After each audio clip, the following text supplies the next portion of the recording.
안녕하세요. 저는 리징웨이입니다. 중국 간수성 농촌 마을에서 태어나 자랐습니다. 처음으로 중국 최고의 도시 베이징으로 대학 진학을 위해 떠났습니다. 그리고 베이징 외국어대학 한국어과 3학년에 올라가자마자 교환학생으로 선발되어 서울의 명문대로 1년간 파견되는 영광을 안았죠. 우리 과에서 단 3명만 선발되는 자리였고 저는 그중 1등이었습니다. 한국으로 떠나는 비행기 안옆자리에 중년 남성이 제게 말을 걸었습니다. 학생, 한국 가는 거야? 네, 교환학생으로 가게 되었습니다. 아이고, 좋겠네. 나도 출장으로 자주 가는데 한국은 정말 어떻게 표현해야 할까? 중국이랑은 완전히 다른 세계야. 저는 속으로 코웃음을 쳤습니다. 다른 세계라니요. 베이징의 화려한 고층 빌딩들, 첨단 기술로 무장한 지하철, 알리페이 하나로 모든 것이 해결되는 편리한 생활. 한국이 아무리 발전했다 한들 14억 인구의 거대한 중국과 비교가 되겠습니까? 제가 베이징에서 3년 동안 생활했는데요. 솔직히 한국이 중국보다 나을 게 뭐가 있겠어요? 인구도 우리 성 하나만도 못하고. 그 남성은 의미심장한 미소를 지었습니다. 학생, 직접 가서 보면 알게 될 거야. 내가 20년 전에 처음 한국 갔을 때 받은 충격을 아직도 잊을 수가 없어. 저는 그의 말을 귓등으로 흘려들었습니다. 20년 전이면 한국이 IMF 위기에서 막 벗어났을 때 아닙니까? 그때야 뭐 좀 앞서 있었을지 모르지만 지금은 상황이 완전히 다르죠. 스마트폰을 꺼내 위챗 모멘트에 글을 올렸습니다. 드디어 한국으로 출발. 작은 나라지만 K-팝은 인정. 김치 매운 거 잘 먹을 수 있을지 걱정. 1년 후에 더 성장한 모습으로 돌아올게요. 친구들의 댓글이 실시간으로 달렸습니다. 징웨이 잘 다녀와. 근데 한국 별거 없다던데. 서울 물가 비싸다니까 조심해. BTS 보면 사인 좀 받아와. 키읔키읔키읔 우리 중국이 최고지. 금방 돌아오고 싶을걸. 저는 미소를 지으며 답글을 달았습니다. 맞아요. 중국이 최고죠. 1년이면 충분할 것 같네요. 비행기가 인천공항에 착륙했을 때 저는 약간 실망했습니다. 공항이 깨끗하고 정돈되어 있긴 했지만 베이징 서우두 공항의 웅장함에는 못 미쳤으니까요. 역시 작은 나라는 어쩔 수 없나 보네. 입국 심사를 기다리며 줄을 섰습니다. 그런데 이상한 점을 발견했습니다. 사람들이 너무 조용했습니다. 중국에서는 공항이든 어디든 왁자지껄한 게 당연한데 여기서는 모두가 조용히 차례를 기다리고 있었죠. 더 놀라운 건 아무도 새치기를 하지 않는다는 것이었습니다. 중국에서는 조금이라도 빈틈이 보이면 누군가 끼어들기 마련인데 여기서는 마치 보이지 않는 선이 그어진 것처럼 모두가 질서정연하게 줄을 서 있었습니다. 뭐야, 로봇들도 아니고. 입국 심사대에서 여권을 내밀었습니다. 직원이 미소를 지으며 한국어로 뭔가 말했지만 제 한국어 실력으로는 다 알아듣기 어려웠습니다. 천천히 말해주세요 라고 영어로 말하자 직원은 친절하게 다시 설명해 주었습니다. 아, 교환학생이시군요. 환영합니다. 한국에서 좋은 시간 보내세요. 중국 공항 직원들의 무뚝뚝한 표정에 익숙했던 저로서는 이런 친절함이 오히려 어색했습니다. 수화물을 찾고 나와 공항 철도를 타려고 했습니다. 그런데 여기서 두 번째 충격을 받았죠. 에스컬레이터 너무 느렸습니다. 이게 뭐야? 고장난 거 아니야? 저는 당황해서 주변을 둘러봤습니다. 하지만 아무도 이상하게 생각하지 않는 것 같았습니다. 오히려 나이 드신 할머니 한 분이 편안하게 에스컬레이터를 타고 계셨죠. 베이징 지하철의 에스컬레이터는 이것보다 최소 2배는 빨랐습니다. 특히 출퇴근 시간에는 사람들이 뛰어다니며 올라가곤 했죠. 한국이 IT 강국이라면서 에스컬레이터는 왜 이렇게 구린 거야? 저는 조금 짜증이 났습니다. 그래서 에스컬레이터 위에서 걸어 올라가려고 했는데 앞에 선 사람들이 모두 한쪽으로 서 있는 걸 발견했습니다. 오른쪽은 서는 곳, 왼쪽은 걷는 곳으로 자연스럽게 나뉘어 있었죠. 이건 좀 신기하네. 베이징에서는 이런 암묵적인 규칙 같은 게 없었습니다. 그냥 아무데나 서고 지나가려면 비켜 하고 소리치면 됐죠. 공항철도를 타고 서울역에 도착했습니다. 대학교 기숙사로 가려면 지하철을 갈아타야 했죠. 서울역은 솔직히 말해서 베이징 지하철역들보다 작고 오래되어 보였습니다. 하지만 뭔가 다른 점이 있었습니다. 사람들이 많은데도 불구하고 혼잡하지 않았다고 할까요? 플랫폼에서 지하철을 기다리는데 바닥에 줄이 그어져 있는 걸 봤습니다. 그리고 놀랍게도 사람들이 그 줄 안쪽에 가지런히 서서 기다리고 있었죠. 지하철이 도착하고 문이 열렸습니다. 베이징에서라면 내리는 사람 따위는 신경 쓰지 않고 모두가 동시에 밀고 들어가려 했을 텐데 여기서는 내리는 사람이 다 내릴 때까지 양옆에서 기다렸다가 차례대로 탔습니다. 이 사람들은 시간이 남아도는 건가? 지하철 안은 조용했습니다. 통화하는 사람도 없고 큰 소리로 떠드는 사람도 없었죠. 다들 조용히 스마트폰을 보거나 책을 읽고 있었습니다. 저는 빈자리를 발견하고 앉으려고 했는데 옆에 임산부 배지를 단 여성이 서 있는 걸 봤습니다. 중국에서라면 그냥 앉았을 텐데 왠지 여기서는 그러면 안 될 것 같은 분위기였습니다. 여기 앉으세요.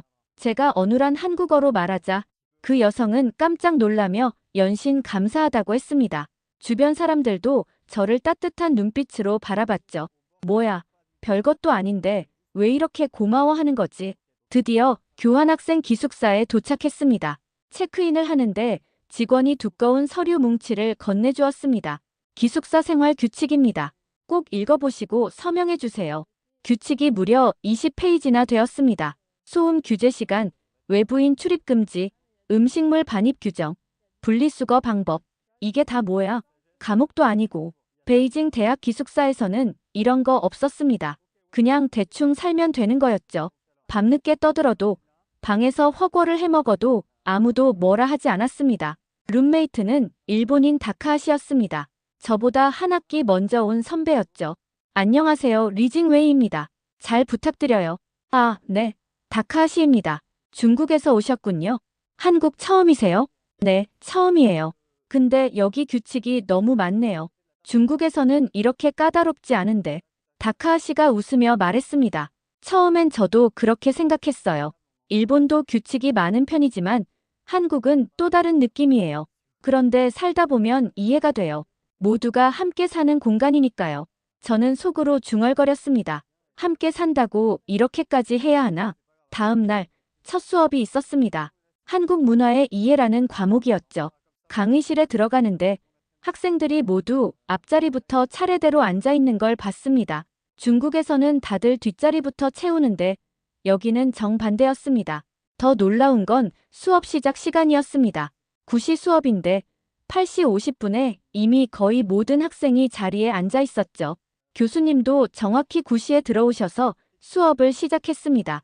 중국에서는 9시 수업이면 9시 10분쯤 시작하는 게 보통이었고 학생들도 5분 10분 늦는 건 일상이었습니다. 수업 중에 더욱 충격적인 일이 있었습니다. 교수님이 질문을 하셨는데 학생들이 손을 들고 차례를 기다렸다가 지목을 받으면 대답했습니다. 중국에서는 그냥 큰 소리로 먼저 대답하는 사람이 이기는 거였는데 쉬는 시간에 화장실에 갔다가 또 한 번 놀랐습니다. 화장실이 너무 깨끗했습니다. 냄새도 거의 나지 않았고 휴지도 충분했죠. 대학 화장실이 이 정도라고. 베이징 대학도 중국에서는 최고 수준이었지만 화장실만큼은 항상 문제였습니다. 더러운 건 기본이고 휴지는 항상 없었죠. 점심시간이 되어 학생 식당으로 갔습니다. 여기서 제가 받은 충격은 이루 말할 수 없을 정도였습니다. 학생들이 식판을 들고 줄을 서서 기다리고 있었습니다. 새치기 하는 사람은 단 한 명도 없었죠. 음식을 받을 때도 감사합니다라고 인사하고 다 먹은 후에는 잔반을 분리해서 버리고 식판과 수저를 제자리에 놓았습니다. 중국 대학 식당에서는 상상도 할 수 없는 광경이었습니다. 거기서는 서로 밀치고 새치기 하는 게 일상이었고 식판은 그냥 테이블에 놔두면 청소 아주머니가 치워갔죠. 옆 테이블에서 한국 학생들이 대화하는 걸 들었습니다. 어제 그 에스컬레이터 사고 봤어? 진짜 무서워. 그러니까. 그래도 우리나라는 속도를 안 올려서 다행이야. 안전이 최우선이지. 맞아. 중국이나 유럽은 에스컬레이터 엄청 빠르다던데. 효율만 생각하면 안 돼. 저는 귀를 의심했습니다. 에스컬레이터가 느린 게 자랑거리라고. 효율보다 안전이 중요하다고. 중국에서는 빠른 게 무조건 좋은 거였습니다. 빨리빨리 문화를 비웃던 우리가 사실은 한국보다 더 극단적으로 속도만 추구하고 있었던 건 아닐까요? 그리고 저녁을 먹으러 기숙사 근처 편의점에 갔습니다. 배가 고파서 컵라면과 김밥을 샀죠. 계산대에 갔는데 알바생이 웃으며 인사했습니다. 안녕하세요. 포인트 적립하시나요? 아, 아니요. 네, 총 4,500원입니다. 돈을 내고 나오려는데 알바생이 다시 불렀습니다. 손님, 젓가락이랑 포크 필요하신가요? 아, 네. 주세요. 몇 개 드릴까요? 순간 멍해졌습니다. 중국 편의점에서는 젓가락이고 뭐고 그냥 한 움큼 집어가는 게 보통이었는데 여기서는 필요한 만큼만 물어보고 주는 거였습니다. 하나씩이면 돼요. 네, 여기 있습니다. 맛있게 드세요. 편의점을 나오면서 뒤돌아봤습니다. 유리문에는 감사합니다. 또 오세요. 라는 스티커가 붙어 있었죠. 기숙사로 돌아오는 길 횡단보도에서 신호를 기다렸습니다. 빨간불인데도 차가 오지 않자 중국에서의 습관대로 그냥 건너려고 했습니다. 그런데 옆에 있던 초등학생이 저를 빤히 쳐다봤습니다. 그 맑은 눈빛에 왠지 부끄러워져서 다시 자리로 돌아왔죠. 파란불이 켜지자 그 아이가 씩씩하게 길을 건넜습니다. 뒤따라 건너면서 생각했습니다. 여기서는 어린아이도 신호를 지키는구나. 한국에 온 지 일주일이 지났습니다. 매일매일이 문화 충격의 연속이었죠. 수업 시간에 조별 과제를 하게 되었습니다. 한국 학생 3명과 한 조가 되었는데 첫 회의에서부터 당황스러웠습니다. 자, 먼저 역할 분담을 하죠. 각자 잘하는 걸 말해주세요. 저는 PPT 만드는 거 자신 있어요. 저는 자료 조사 잘해요. 저는 발표를 맡을게요. 그리고 저를 바라봤습니다. 징웨이 씨는 뭘 맡고 싶으세요? 중국에서는 이런 식으로 하지 않았습니다. 그냥 누가 시키는 대로 하거나 아니면 결국 한두 명이 다 하고 나머지는 이름만 올리는 게 보통이었죠. 저는 한국어가 아직 서툴러서. 괜찮아요. 중국 자료 찾아주시면 도움이 많이 될 것 같아요. 우리 주제가 한중 비교니까요. 모두가 친절했지만 동시에 철저했습니다. 매주 정해진 시간에 모여서 진행 상황을 체크했고 각자 맡은 일을 완벽하게 해왔죠. 한 번은 제가 자료 정리를 제대로 못해갔는데 아무도 직접적으로 뭐라 하지 않았지만 은근한 압박을 느꼈습니다. 아, 징웨이 씨 많이 바쁘셨나 봐요. 괜찮아요. 이번 주까지 해주시면 돼요. 말은 친절했지만 다음부터는 절대 늦으면 안 되겠다는 생각이 들었습니다. 주말에 서울 시내 구경을 나갔습니다. 명동, 강남, 홍대. 사람들로 북적이는 곳들이었죠. 그런데 이상한 점을 발견했습니다. 사람이 이렇게 많은데도 부딪히는 일이 거의 없었습니다. 모두가 자연스럽게 우측 통행을 하고 앞사람과 적당한 거리를 유지하며 걸었죠. 베이징의 왕푸징이나 시단을 생각해보면 거기서는 마치 전쟁터 같았습니다. 서로 밀치고 부딪히고 그래도 아무도 사과하지 않았죠. 버스를 타보기로 했습니다. 버스 정류장에 도착 예정 시간이 전광판에 표시되어 있었습니다. 768번 3분 후 도착. 정말로 3분 후에 버스가 왔습니다. 사람들이 한 줄로 서서 차례대로 탔습니다. 버스 기사님이 각 승객에게 인사를 했고 승객들도 대부분 응답했죠. 버스 기사가 인사를 한다고 중국에서 버스 기사들은 대부분 무뚝뚝했습니다. 승객을 귀찮은 존재로 여기는 것 같았죠. 돈을 던지듯 내고 서로 눈도 마주치지 않는 게 일상이었습니다. 내릴 때가 되어 하차벨을 눌렀습니다. 그리고 내리면서 무의식적으로 감사합니다라고 말했습니다. 언제부터인가 저도 한국 사람들처럼 행동하고 있었던 거죠. 그리고 저는 눈에 보이는 카페에 들어가 커피를 주문했습니다. 아메리카노 한 잔 주세요. 네, 사이즈는 어떤 걸로 하시겠어요? 큰 걸로요. 네, 라지 사이즈요. 드시고 가시나요? 가져가시나요? 드시고. 아니, 먹고 갈게요. 직원이 미소 지으며 말했습니다. 네, 드시고 가신다고 하셨는데 맞으신가요? 아, 네. 맞아요. 4,500원입니다. 진동벨 드릴게요. 울리면 와서 가져가세요. 앉아서 기다리는데 옆 테이블 손님이 자리를 떠났습니다. 그런데 놀랍게도 쓰레기를 직접 치우고 테이블을 냅킨으로 닦고 갔습니다. 손님이 왜 청소를? 중국 카페에서는 그냥 일어나서 가면 됐습니다. 직원들이 치우는 게 당연했죠. 제 커피가 나왔을 때 저도 자연스럽게 감사합니다라고 말했습니다. 그리고 다 마신 후에는 옆 사람처럼 쓰레기를 정리하고 테이블을 닦았죠. 카페를 나오면서 생각했습니다. 이게 시민의식이라는 건가? 한국 생활 한 달째 저는 많은 것을 보고 느꼈습니다. 한국인들의 규칙 준수는 단순한 규칙을 위한 규칙이 아니었습니다. 그것은 서로에 대한 배려였고 함께 살아가는 방법이었죠. 에스컬레이터가 느린 것도 노약자를 위한 배려였습니다. 줄을 서는 것도 모두에게 공평한 기회를 주기 위함이었고요. 중국에서 우리는 항상 대충대충을 외쳤습니다. 대충 빨리빨리 하면 된다고 생각했죠. 하지만 그 결과는 무엇이었나요? 베이징의 화려함 뒤에는 무질서가 있었고 빠른 발전 뒤에는 낮은 시민의식이 있었습니다.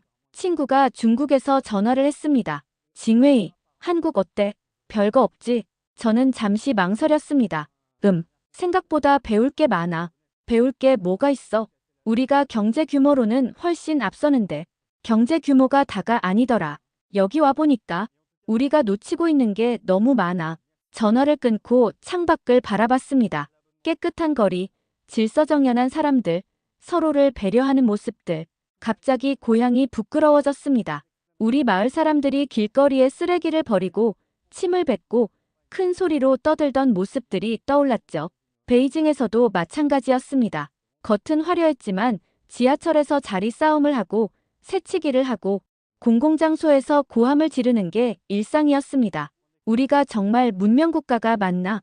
그리고 저는 한국 생활하는 내내 기숙사 근처 작은 마트에 갔습니다. 간단한 생필품을 사려고 했죠. 계산을 기다리는데 앞에 할머니 한 분이 계산원과 이야기를 나누고 있었습니다. 아주머니, 어제는 안 오셨네요? 아이고, 병원에 갔다 왔어요. 요즘 무릎이 안 좋아서. 그러셨구나. 건강 조심하세요. 오늘은 뭐 필요한 거 있으세요? 달걀하고 우유 좀 사려고요. 아, 오늘 달걀 세일해요. 한 판에 3,000원이에요. 이런 정겨운 대화가 자연스럽게 이어졌습니다. 뒤에 사람들이 기다리고 있는데도 아무도 짜증내지 않았죠. 중국이었다면 어땠을까요? 빨리빨리. 뒤에 사람 기다린다. 누군가 소리쳤을 겁니다. 그리고 계산원도 손님을 빨리 보내려고 했겠죠. 제 차례가 왔을 때 계산원 아주머니가 제게도 말을 걸었습니다. 학생인가 봐요? 외국인이에요? 네, 중국에서 온 교환학생이에요. 아이고, 멀리서 왔네. 한국 음식은 입에 맞아요? 네, 맛있어요. 특히 김치찌개가 좋아요. 그래요? 우리 집 김치찌개가 맛있는데 다음에 포장해서 갖다 줄게요. 저는 깜짝 놀랐습니다. 처음 보는 사람한테 이런 친절을. 아니에요, 괜찮아요. 에이, 뭐가 괜찮아. 타지에서 공부하는데 잘 먹어야지. 마트를 나오면서 코끝이 찡했습니다. 이런 따뜻함을 언제 느껴봤던가요? 지하철을 타고 학교에 가던 어느 날이었습니다. 출근 시간이라 사람이 많았지만 여전히 모두가 질서를 지켰습니다. 그런데 한 외국인이 큰 캐리어를 끌고 탔죠.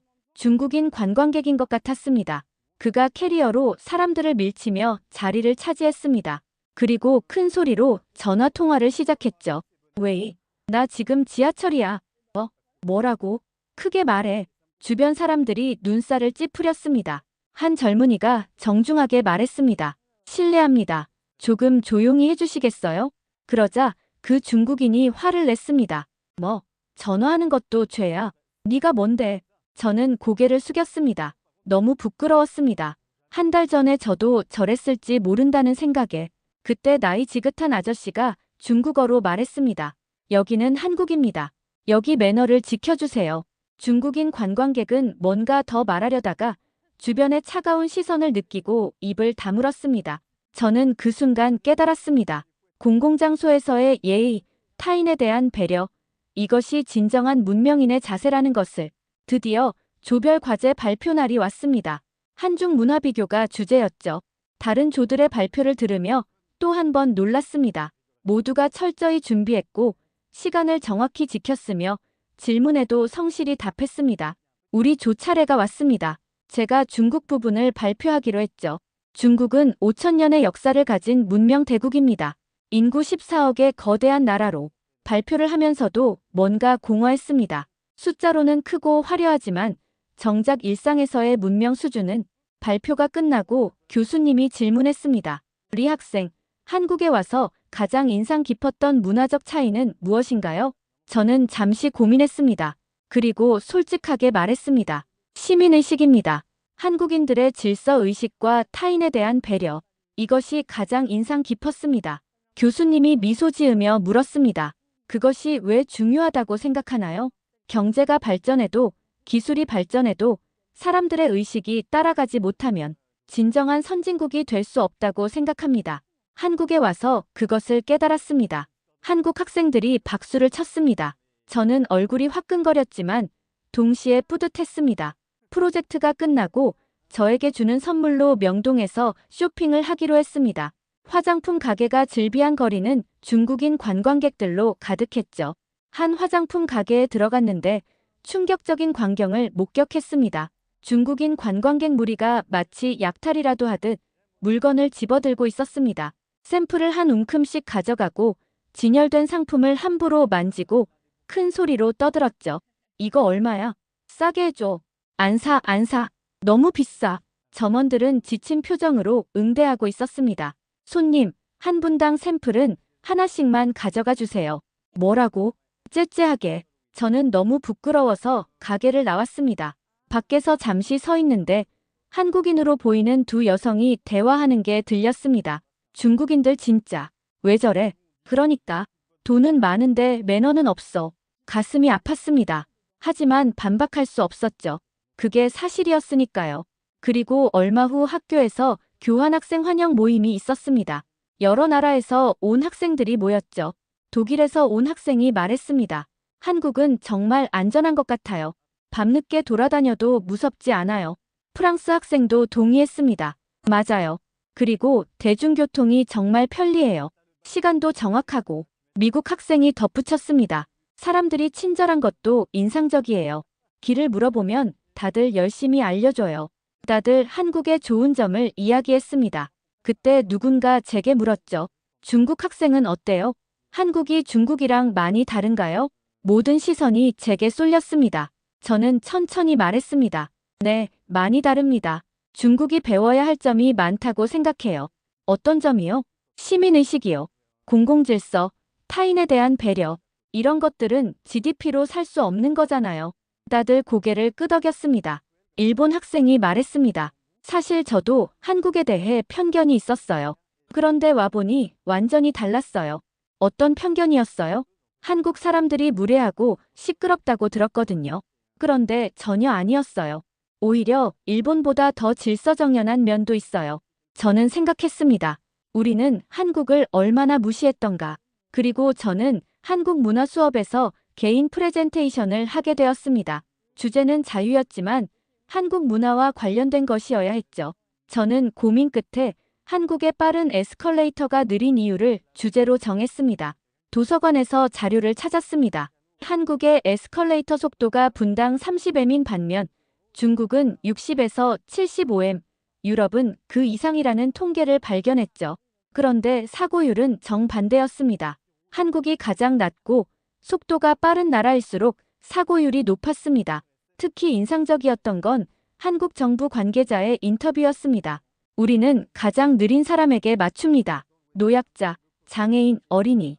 그들도 안전하게 이용할 수 있어야 진정한 공공시설입니다.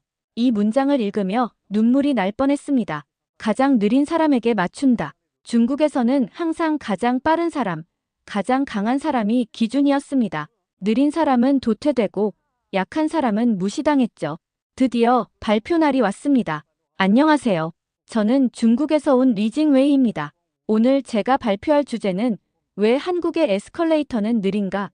입니다. PPT를 넘기며 설명을 시작했습니다. 처음 한국에 왔을 때 저는 에스컬레이터가 고장난 줄 알았습니다. 너무 느렸거든요. 학생들이 웃었습니다. 하지만 시간이 지나면서 깨달았습니다. 이것은 고장이 아니라 선택이었다는 것을. 통계 자료를 보여주며 설명을 이어갔습니다. 한국은 세계에서 가장 느린 에스컬레이터를 가진 나라 중 하나입니다. 하지만 동시에 가장 안전한 나라이기도 합니다. 그리고 중국의 에스컬레이터 사고 영상을 보여줬습니다. 끔찍한 장면에 몇몇 학생들이 눈을 돌렸죠. 이것이 속도만 추구한 결과입니다. 효율성만 생각하고 안전을 무시한 결과죠. 마지막 슬라이드를 보여줬습니다. 가장 느린 사람에게 맞추는 사회가 가장 문명화된 사회다. 한국에 와서 저는 많은 것을 배웠습니다. 그중 가장 중요한 건 진정한 발전은 숫자가 아니라 사람을 생각하는 마음에서 시작된다는 것입니다. 발표를 마치자 박수가 터져 나왔습니다. 교수님도 만족스러운 표정이었죠. 아주 좋은 발표였습니다. 리 학생이 한국 사회를 깊이 관찰하고 이해하려 노력한 게 보입니다. 저는 처음으로 뿌듯함을 느꼈습니다. 단순히 점수를 잘 받아서가 아니라 무언가 중요한 걸 깨달았다는 느낌 때문이었죠. 발표 영상을 중국 친구들에게 보냈더니 반응이 폭발적이었습니다. 하지만 부정적인 의미로요. 징웨이, 너 미쳤어? 왜 중국 욕을 해? 한국에 가더니 완전 한국인 됐네. 우리나라 창피하게 만들지 마. 저는 답답했습니다. 나는 중국을 욕한 게 아니야. 우리가 배워야 할 점을 말한 거지. 배울 게 뭐가 있어? 작은 나라한테 나라 크기가 중요한 게 아니야. 시민의식이 중요한 거지. 시민의식? 그런 거 따지면서 살면 뭐해? 돈이나 많이 벌어야지. 대화는 평행선을 달렸습니다. 결국 몇몇 친구들은 저를 매국노이라고 부르기 시작했죠. 상처받았지만 동시에 확신했습니다. 이런 사고방식이 바로 우리의 문제였습니다. 그리고 한국 학교에선 다양한 체험 수업이 진행되었어요. 특히 기억에 남았던 건 외국인을 위한 김치 만들기 체험 프로그램이 있었습니다. 특별히 초대된 강사 할머니가 정성스럽게 재료를 준비하고 설명했습니다. 김치는 그냥 음식이 아니에요. 가족을 생각하는 마음이 들어가야 해요. 옆에서 중국인 학생이 중국어로 투덜거렸습니다. 뭐가 이렇게 복잡해? 그냥 배추에 고춧가루 넣으면 되는 거 아니야? 할머니는 중국어를 못 알아들었지만 그 학생의 태도를 느꼈는지 다가가서 직접 손을 잡고 가르쳐 주었습니다. 이렇게 정성스럽게 마음을 담아서 그 순간 그 학생의 표정이 바뀌었습니다. 할머니의 따뜻한 손길과 진심 어린 가르침에 감동받은 것 같았죠. 김치를 담그면서 할머니가 말씀하셨습니다. 한국 사람들은 급해요. 빨리빨리 문화라고 하죠. 하지만 중요한 건 절대 서두르지 않아요. 김치처럼 기다림이 필요한 것들이 있거든요. 저는 고개를 끄덕였습니다. 에스컬레이터도 그런 거였구나라고 생각했습니다. 그리고 전 한국에서 또 한 번 놀랐습니다. 김치 만들기 수업이 끝나고 나가던 길에 학교 앞에서 작은 접촉사고를 목격했습니다. 신호 대기 중이던 차량 2대가 살짝 부딪힌 거였죠. 중국이었다면 어땠을까요? 고함 소리, 욕설, 몸싸움까지 이어졌을 겁니다. 경찰이 올 때까지 도로는 마비되고 구경꾼들이 몰려들어 더 큰 혼란이 생겼겠죠. 하지만 여기서는 달랐습니다. 두 운전자가 차에서 내려 먼저 서로의 안전을 확인했습니다. 괜찮으세요? 네, 괜찮습니다. 제가 부주의했네요. 아니에요. 저도 조심했어야 했는데. 그들은 차를 도로 옆으로 빼고 침착하게 보험회사에 연락했습니다. 증거 사진을 찍고 연락처를 교환하고 악수를 나눴죠. 조심하세요. 네, 감사합니다. 10분도 안 되어 모든 게 해결되었습니다. 교통 흐름도 거의 방해받지 않았고요. 저는 충격을 받았습니다. 이게 가능한 일이었나? 옆에 있던 한국인 친구에게 물었습니다. 항상 이렇게 해결해요? 뭐가요? 사고 났을 때요. 싸우지도 않고. 친구가 웃었습니다. 싸워서 뭐해요? 보험으로 처리하면 되는데. 시간 낭비죠. 시간 낭비. 맞는 말이었습니다. 우리는 왜 그런 당연한 걸 몰랐을까요? 그리고 얼마 뒤 여름방학에 부모님이 한국을 방문하셨습니다.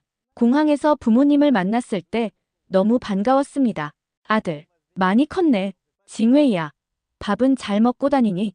하지만 공항을 나오자마자 문제가 시작되었습니다. 아버지가 길거리에 가래를 뱉으려 하셨습니다. 아빠, 안 돼요. 왜? 목이 간질간질한데. 여기서는 그러면 안 돼요. 벌금도 있고. 벌금. 가래 뱉는데 벌금을 내. 이상한 나라네. 어머니는 지하철에서 큰 소리로 말씀하셨습니다. 아이고, 사람이 이렇게 많은데 왜 이렇게 조용해? 다 벙어리야. 엄마, 조용히 해주세요. 여기서는 공공장소에서 조용히 해야 해요. 왜? 말하는 것도 죄야. 부모님을 모시고 다니는 일주일이 고문 같았습니다. 식당에서 반찬을 싸달라고 여러 번 요구하시고 계산할 때 비싸다. 깎아달라고 하시고 엄마, 아빠, 제발. 왜 이래? 중국에서는 다 이렇게 하잖아. 여기는 중국이 아니에요. 처음으로 부모님께 화를 냈습니다. 부모님은 서운해하셨지만 저는 너무 부끄러웠습니다. 이게 우리의 모습이구나. 그런데 놀라운 일이 일어났습니다. 한강공원에 갔을 때였죠. 아버지가 쓰레기를 버리려다가 주변을 둘러보시더니 주머니에 넣으셨습니다. 쓰레기통이 없네. 나중에 버려야겠다. 어머니도 지하철에서 조용히 하려고 노력하셨습니다. 여기 사람들이 예의가 바른 것 같아. 우리도 조금은 배워야겠어. 마지막 날 공항으로 가는 길에 어머니가 말씀하셨습니다. 징웨이야, 내가 변한 게 이해가 간다. 여기는 확실히 뭔가 달라. 아버지도 덧붙이셨습니다. 처음엔 답답했는데 며칠 지내보니 이게 더 편한 것 같기도 해. 서로 방해하지 않으니까. 부모님을 배웅하며 생각했습니다. 변화는 가능하다는 희망을 가졌습니다. 그렇게 어느새 한 학기가 끝나가고 있었습니다. 한국어 실력도 늘었고 한국 친구들도 많이 생겼습니다. 하지만 가장 큰 변화는 제 안에서 일어났죠. 기말 리포트 주제를 한중 시민의식 비교로 정했습니다. 도서관에서 자료를 찾다가 흥미로운 통계를 발견했습니다. 신호 위반율 한국 5%, 중국 43%, 새치기 경험 한국 12%, 중국 76%, 공공장소 소음 민원 한국이 중국의 10분의 1. 숫자로 보니 더 명확했습니다.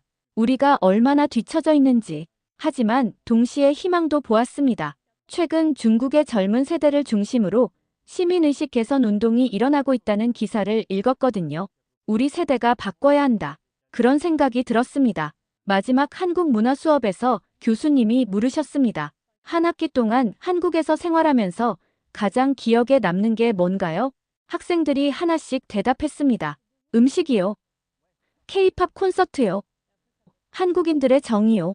제 차례가 왔습니다. 저는 한국의 느린 에스컬레이터요. 다들 의외라는 표정이었습니다. 처음엔 답답했어요. 왜 이렇게 느릴까 했죠. 하지만 지금은 알아요. 그게 배려라는 걸. 가장 약한 사람을 기준으로 한다는 게 얼마나 아름다운 일인지. 교수님이 미소 지으며 말씀하셨습니다. 좋은 관찰이네요. 사실 많은 외국인이 그 점을 불편해해요. 하지만 리 학생처럼 그 의미를 이해하는 사람은 드물죠. 교수님, 중국도 변할 수 있을까요? 물론이죠. 변화는 한 사람, 한 사람에서 시작되니까요. 리 학생 같은 사람들이 돌아가서 씨앗이 되어주면 됩니다. 드디어 중국으로 돌아갈 날이 왔습니다. 짐을 싸면서 한 학기를 돌아봤습니다. 겉으로는 같은 사람이지만 속은 완전히 달라진 저를 발견했죠.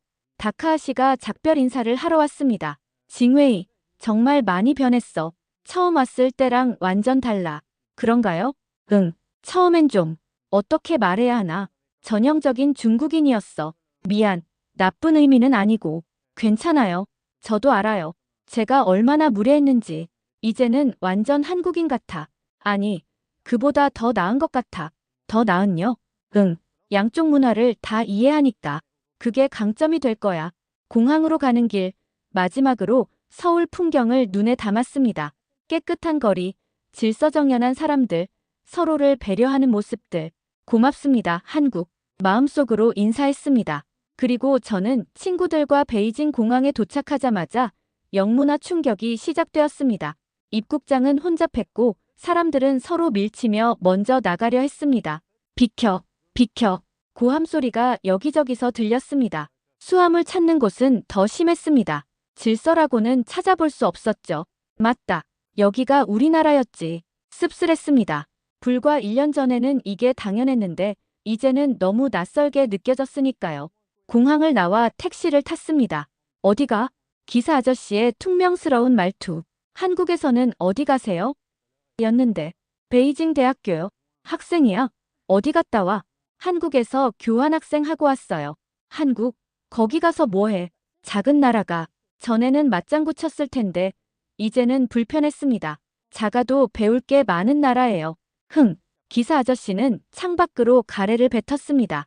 저는 눈을 감았습니다. 이게 현실이구나. 대학으로 돌아오다. 기숙사에 돌아왔습니다. 룸메이트가 반갑게 맞아주었습니다. 징웨이, 어떻게 지냈어? 잘 지냈어. 너는? 나야 뭐 똑같지. 근데 너 좀 달라진 것 같은데. 그래. 방을 둘러봤습니다. 1년 전과 똑같은 모습이었지만 제 눈에는 너무 지저분해 보였습니다. 쓰레기가 여기저기 널려 있고 먼지가 쌓여 있고. 좀 청소하자. 왜? 괜찮은데. 아니야, 더러워. 같이 청소하자. 룸메이트는 의아해하면서도 따라 해주었습니다. 저녁에 식당에 갔습니다. 학생들이 여전히 새치기를 하고 음식을 흘리고 큰 소리로 떠들었습니다. 어떻게 이걸 당연하게 여겼을까? 밥을 먹고 나서 제 식판을 정리했습니다. 그리고 흘린 음식도 닦았죠. 야, 뭐하냐? 아줌마가 치우는데. 친구가 이상하다는 듯 물었습니다. 내가 흘렸으니까 내가 치워야지. 너 진짜 이상해졌다. 저는 결심했습니다. 작은 것부터 실천하자고. 수업 시간에 일찍 가서 앞자리에 앉았습니다. 친구들은 비웃었지만 개의치 않았죠. 지하철에서는 오른쪽에 서고 노약자에게 자리를 양보했습니다. 뭘 그렇게 잘난 척해? 누군가 중얼거렸지만 무시했습니다. 횡단보도에서 신호를 지켰습니다. 다른 사람들은 다 건너가도 저는 기다렸죠. 바보같이 뭐하냐? 신호 지켜야지. 여기는 한국이 아니야. 그래도 지켜야 해. 이게 맞는 거야. 조금씩, 아주 조금씩 변화가 보이기 시작했습니다. 같이 수업 듣는 친구 하나가 저를 따라 일찍 와서 앞자리에 앉기 시작했습니다. 너 따라 해봤는데 확실히 집중이 잘 되네. 작은 승리였습니다. 학과에서 해외 교환학생 경험 공유 세미나가 있었습니다. 저는 한국에서 배운 시민의식이라는 주제로 발표했습니다. 여러분, 우리는 항상 GDP, 경제 규모, 인구를 자랑합니다. 하지만 정작 중요한 걸 놓치고 있어요. PPT에 사진들을 띄웠습니다. 깨끗한 한국 거리와 쓰레기로 가득한 베이징 골목, 질서정연한 한국 지하철과 혼잡한 베이징 지하철. 이게 현실입니다. 우리가 직시해야 할 현실이죠. 학생들이 웅성거렸습니다. 몇몇은 불쾌한 표정을 지었고요. 한국의 에스컬레이터는 세계에서 가장 느립니다. 왜일까요? 바로 노약자를 배려하기 때문입니다. 이게 진정한 선진국 아닐까요? 한 명씩 실천하고 바꾼다면 언젠가는 한국과 어깨를 나란히 할 수 있지 않을까요? 감사합니다. 두 번째 사연 바로 시작하겠습니다. 안녕하세요.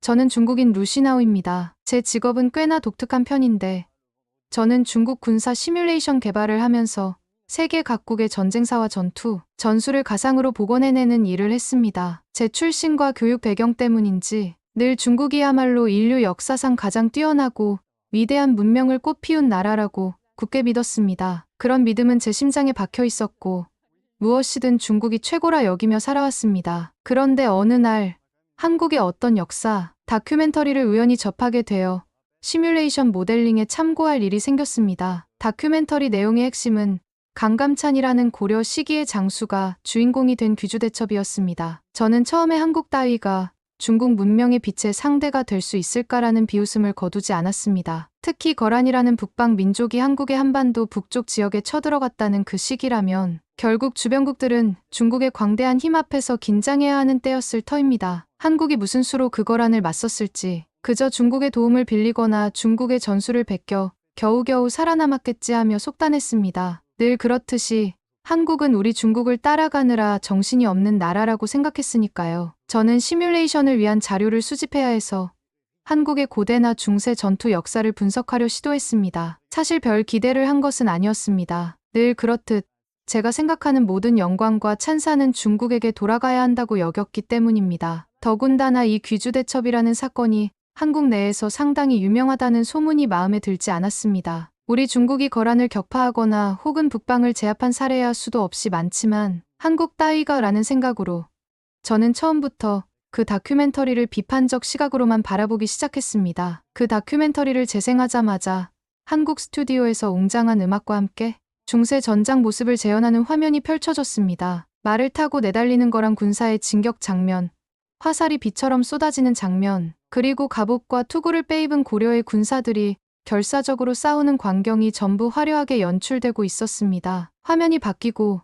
해설자가 근엄한 목소리로 이야기했습니다. 거란의 10만 대군이 고려 땅을 짓밟을 때 강감찬이라는 인물이 어떻게 상황을 타개했는지 말이죠. 저는 처음에 스토리가 잘못 과장되었겠다 싶었습니다. 한국 다큐멘터리이니 당연히 애국심에 호소하거나 자기들 역사를 미화하는 장면이 많을 거라고 예상했습니다. 그런데 귀주대첩이 일어났던 전후 맥락에 대한 해설을 듣다 보니 생각보다 무시할 수 없는 요소가 꽤 많았습니다. 우선 고려가 그때 이미 북방에서 거란과 대치하며 몇 차례 전쟁을 치렀는데 어설프게 굴복하지도 않았고 동시에 대등한 협상을 시도한 흔적이 드러났습니다. 특히 강동 6주를 얻어냈다는 내용은 당시로선 감히 중국도 함부로 하기 어려웠던 외교력이라고 설명하더군요. 저는 그 대목을 보며 당연히 그때 고려가 거란의 힘에 쩔쩔매다가 뜯긴 것이나 다름없을 것이다라고 속으로 욕했습니다. 중화 사대주의에 젖어 살았으니 한국인들의 서이라는 외교관이 아무리 뛰어났다 한들 결국 중국 중심의 질서 아래에서 흘러간 일부 지엽적 에피소드쯤으로 치부했던 겁니다. 하지만 이 다큐멘터리는 그게 전부가 아니었습니다. 강감찬이라는 인물이 과거 급제 출신의 문신이었다는 점,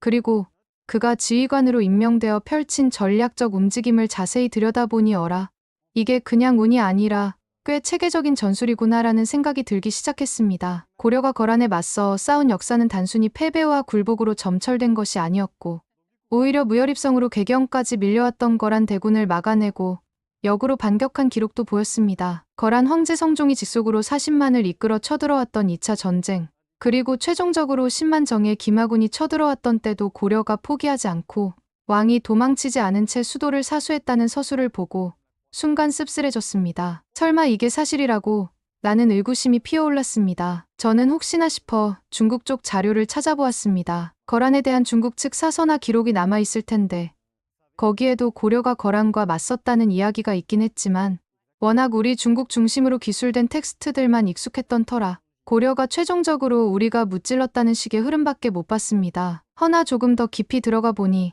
거란이 결국 고려와 싸우느라 소모가 극심해졌고 그 틈을 타 여진이 힘을 길러 금나라로 성장하게 된 과정도 발견되었습니다. 말하자면 그 연쇄작용 끝에 거란이 중원에서 힘을 뻗다 결국 붕괴했다는 것을 간과할 수 없게 된 것입니다. 이때부터 제 자존심에는 서서히 금이 가고 있었습니다. 저는 중국이 늘 주도권을 쥐고 주변국들을 이리저리 부렸다고 배워왔는데 이 귀주대첩은 제가 기대한 흐름과 전혀 달랐습니다. 설마 한국이 거란을 그렇게나 크게 무너뜨리는데 일조했다니 이게 말이 되나라며 스스로 부정하고 싶었습니다. 그래서 저는 한사코 그건 과장이다, 한국인들의 전형적인 자기 역사 부풀리기다라고 욕하며 증거를 뒤지기 시작했습니다. 제 흥미도 반쯤은 자극되었던 터라 저는 결국 귀주대첩이 벌어졌던 지역과 그 전후 상황을 시뮬레이션으로 복원해보기로 했습니다. 방대한 지도 자료, 지형학적 정보, 거란과 고려의 병력 규모, 그리고 당시 기상 정보 같은 것들을 하나하나 입력해서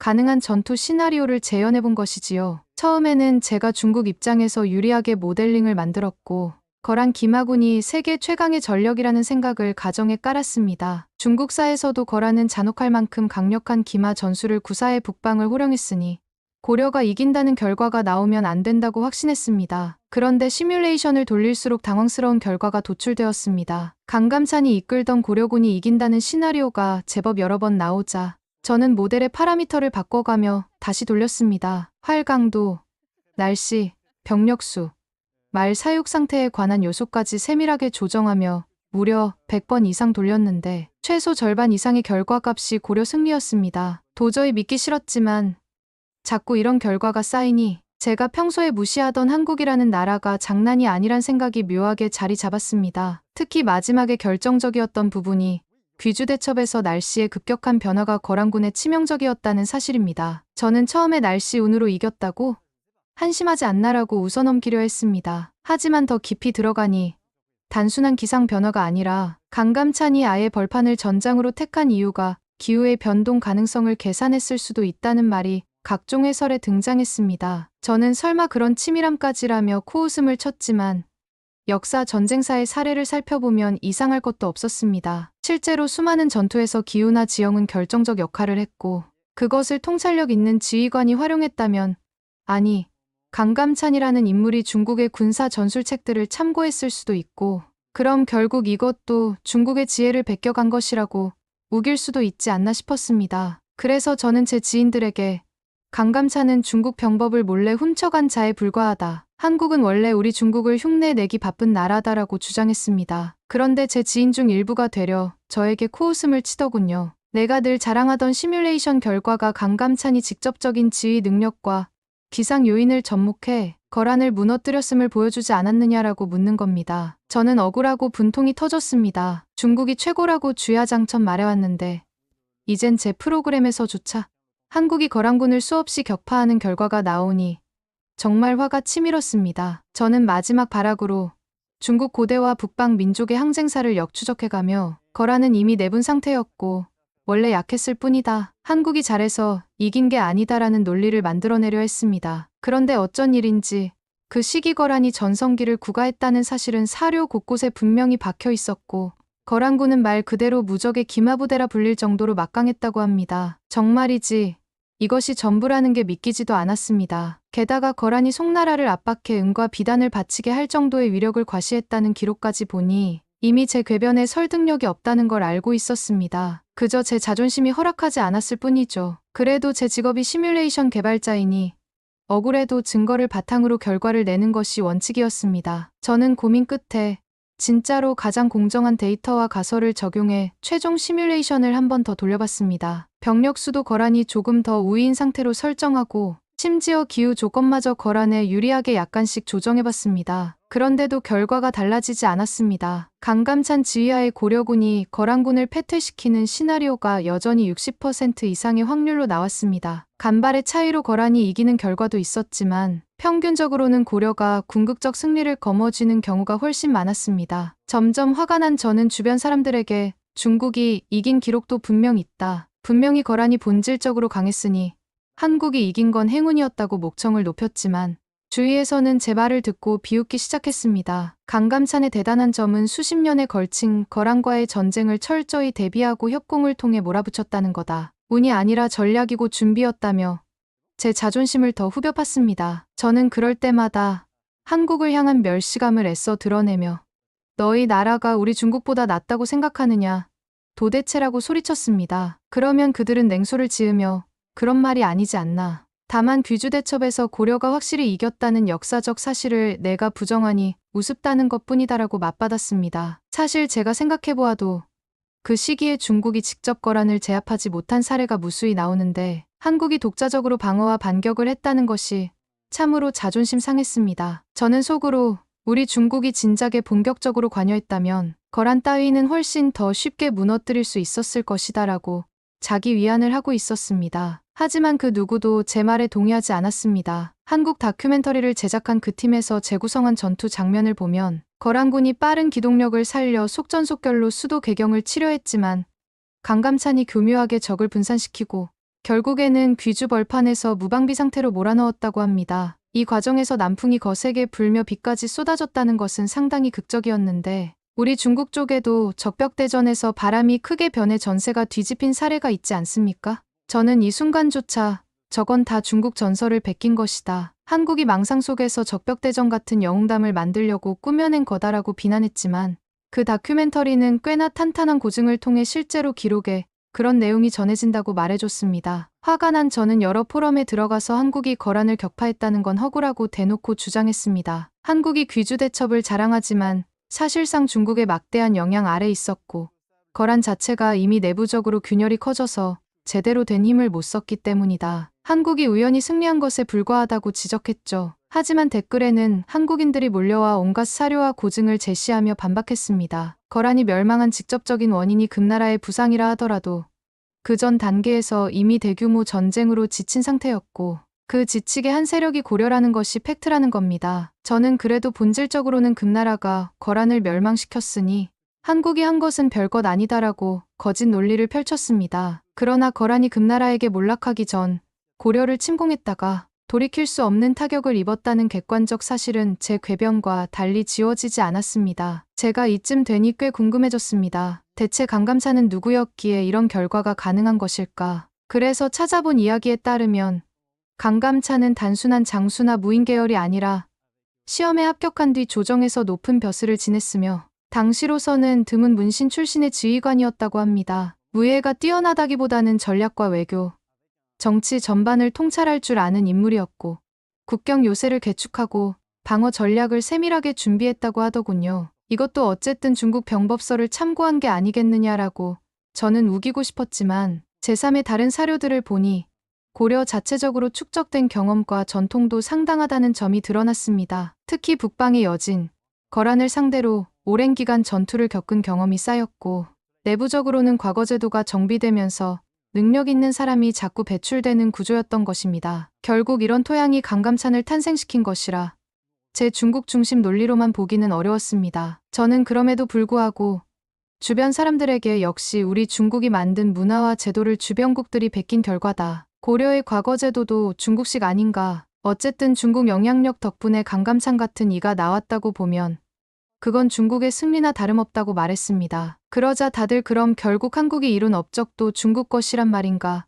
무슨 억지냐고 혀를 찼습니다. 제가 이쯤 되면 자존심을 굽히며 그래, 고려가 강하긴 했군 하고 수긍할 법도 한데 도저히 그럴 수가 없었습니다. 뭐든 중국이 최고라고 믿었고 믿고 싶었으며 이렇게나 뚜렷한 역사의 사실도 제게는 인정하기 싫은 걸림돌이었습니다. 그래서 저는 일부러 한국에서 제작한 다큐멘터리 영상 자체가 잘못되었다며 자막 번역이 잘못된 것 같다. 한국어가 이상하게 왜곡되어서 거란이 진 것처럼 표현된 것이라며 실없는 비난을 하기도 했습니다. 하지만 한국어를 좀 아는 지인이 번역이 전혀 잘못되지 않았다고 하더군요. 게다가 저 말고 다른 이들도 같은 다큐를 본 후 역사의 흐름을 공정히 평가해야 한다며 입을 모으고 있었습니다. 몇몇 사람들은 오히려 저한테 너야말로 중국의 영광만 과장하고 다른 나라 역사는 부정하는 전형적인 우물 안개구리다라며 면박을 줬습니다. 저는 속에서 우라가 치밀었지만 무슨 말로 반박할지 떠오르지 않았습니다. 사실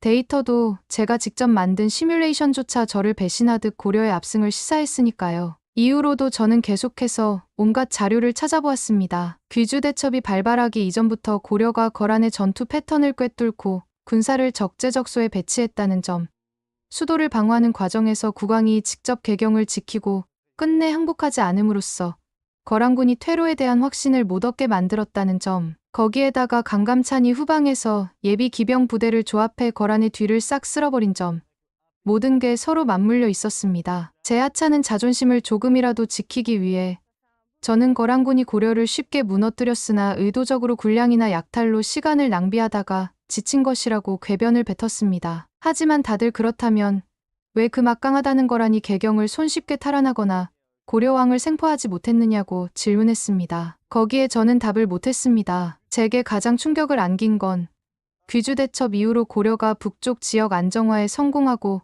오히려 주변 부족들이 속속 고려에 귀부해왔다는 사실이었습니다. 발해를 멸망시켰던 거라는 자신만만했을 텐데 고려와의 오랜 전쟁이 결국 스스로를 궁지에 몰아넣었고 그 결과 수많은 포로와 전리품, 사상자가 발생해 제대로 회복되지 못했다는 겁니다. 저는 우리 중국은 결국 만주 일대를 다 제패하지 않았느냐고 매달렸지만 주위에서는 그 시점에서는 이미 거란이 크게 흔들리고 금나라가 부상하는 판도였다. 내가 말하는 것처럼 중국이 거란을 지원하거나 제압해준 게 아니라 거란이 무너지고 새 세력이 흥기한 거다라고 정확하게 지적했습니다. 어찌 된 일인지 제가 예전에는 한국이라는 나라가 중국을 무조건 복제하고 따라오기만 한다고 믿었는데 적어도 그 중세 시기 고려가 보여준 외교력과 국방력은 그들만의 독자적 노선이 꽤 강했다는 결론을 피할 수 없게 느껴졌습니다. 저는 이쯤 되면 어느 정도 받아들여야 했겠지만 끝까지 인정하고 싶지 않았습니다. 무슨 얼토당토하는 변명을 대든지 한국을 깎아내리고 싶었죠. 그래서 이제는 종교적 미신 운운까지 끄집어냈습니다. 강감찬이 별이 떨어져 태어났다느니 호랑이를 쫓았다느니 하는 전설이 가득하지 않느냐. 다 믿을 수 없는 판타지다. 한국은 늘 이런 과장을 통해 영웅을 만든다며 어거지로 깎아내렸습니다. 그러자 어떤 한국 역사가가 전 세계의 영웅담에는 민간 신앙적 색채가 늘 있는 법이고 중국도 수많은 영웅이 신격화되어 전설로 전해진다. 중요한 건 기록된 전투 결과가 어떠했느냐다라고 반박했습니다. 저는 아무 말도 하지 못했습니다. 스스로를 부정하는 꼴이었으니까요. 시간이 지나고 저 역시 해외 여러 전쟁사 다큐멘터리에 참여하면서 유럽이나 중동, 아메리카의 역사에서 작은 나라들이 강대국에 대항해 이긴 사례가 의외로 흔하다는 사실을 알게 되었습니다. 그런데 그걸 알게 되어도 한국에 대해서만은 인정하고 싶지 않았습니다. 특히나 제가 가장 자랑스러워하던 중화 권역의 강력한 기마, 민족 거란이 패한 역사라니. 최근에는 심지어 중국 내에서도 거란이 결국 고려와 금나라 사이에 번갈아 가며 거대한 타격을 받았고 이를 바탕으로 동아시아 질서가 요동쳤다는 결론에 동의하는 연구자들이 나오기 시작했습니다. 저는 헛웃음을 지으며 그래도 본질적으로 중국이 힘을 발휘했다며 우격다짐을 반복하고 있습니다. 사실 제 마음 한구석에서는 어렴풋이 느껴집니다. 귀주대첩에서 고려가 승리한 것은 우연이 아니라 체계적인 준비와 국민적 단합, 그리고 지휘관 강감찬의 뛰어난 통찰력이 만든 결실이라는 점을 부정하기 어렵다는 것을요. 하지만 저는 인정하고 싶지 않습니다. 중국이야말로 동아시아의 문화와 군사 기술을 독점했다는 신념은 제 평생의 가치관이나 다름없는데 고작 한국이 그 광채를 빼앗아갔다는 사실을 어찌 받아들이겠습니까? 저는 차라리 중국이 바빠서 거란을 제대로 처리하지 못했을 때 한국이 살짝 어부지리를 얻었을 뿐이라고 계속해서 우길 생각입니다. 주변에서는 제 몰상식한 태도에 차갑게 등을 돌리거나 혀를 찹니다. 귀주대첩의 승리가 한국 역사에서 강렬한 의미로 자리 잡은 이유는